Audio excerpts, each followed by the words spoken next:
Hello and welcome to the Championship Talk podcast. I'm your host Paul O'Toole, and not joined with me is my co-host Thomas Falco.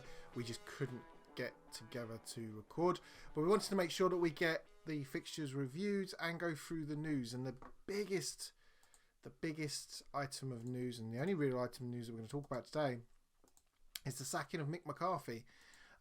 He joined the Bluebirds last season, went on an 11-game unbeaten run, and they only just missed out on the playoffs by, I think it was only about 3 or 4 points. They were really, really close given where they were when he first joined. They've not won since September. Fans, they've been increasingly vocal around things like the style of play, and then the ultimate clincher has been the run of results, which is, a record loss run. The kind of the bookies' favourites, so it's Chris Wilder. To be honest, I think there are Cardiff fans. Don't shoot me, really don't shoot me. There are better jobs for him, I think.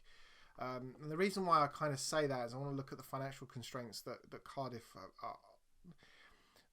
are in, as are most clubs. In that, looking at last season's arrivals and departures from declared transfers, a net spend of 0. That's 0. That's money in. I'm not even deducting that from players out. Total players left, recouped about £1 million that's been reported. So when you look at the restraints that Mick McCarthy was working under last season, players like these are the players that left, that you could argue probably weren't replaced. Obviously, Sol Bamba, Jonathan Williams, Marley Watkins, Junior Hoylett, Josh Murphy, all players that left last season, fans would argue didn't really get replaced. Some of those players were loaned, some of those players loaned out, but obviously we know in this league you loan a player out to then be able to work with that wage budget that you then got back.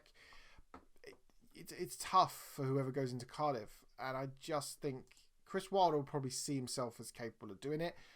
Given what he did with Sheffield United, he probably has earned the right to work with a bigger, more high-profile squad. He's got a certain style of play that you could argue probably could work with at Cardiff. I just don't see him. I just see him as potentially looking at aiming higher.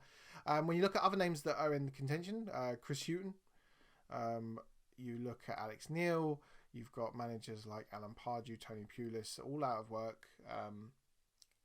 Cardiff is a big name club and is well supported, often gets 20,000 at their stadium regularly, so it's well supported.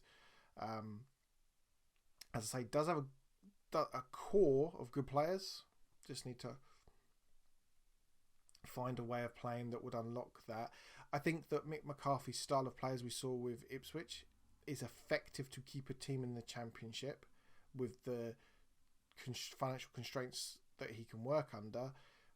Cardiff are a club that want to be pushing for promotion.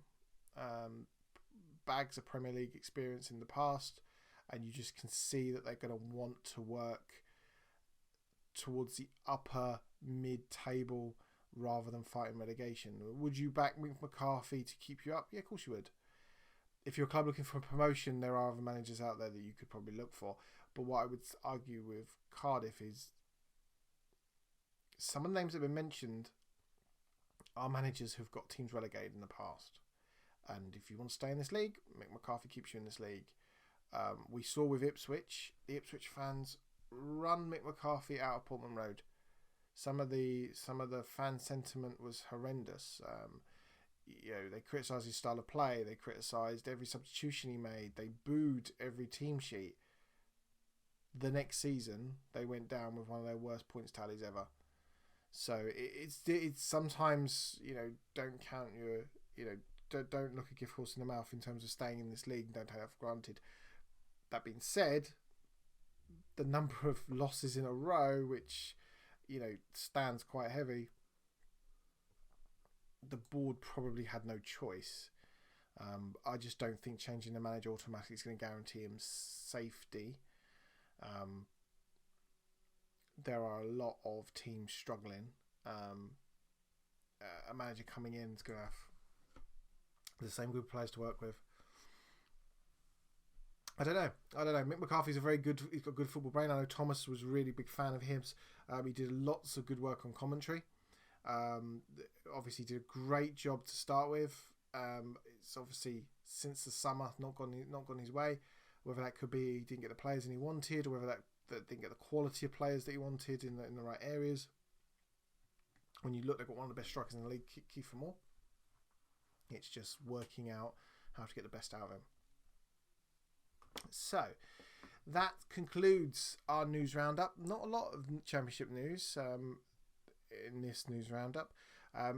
Myself and Thomas are going to do sort of a half-season check-in around Christmas time, because what we do tend to like to do is, what did we predict? Are we on track? I'll tell you that. No, we're not.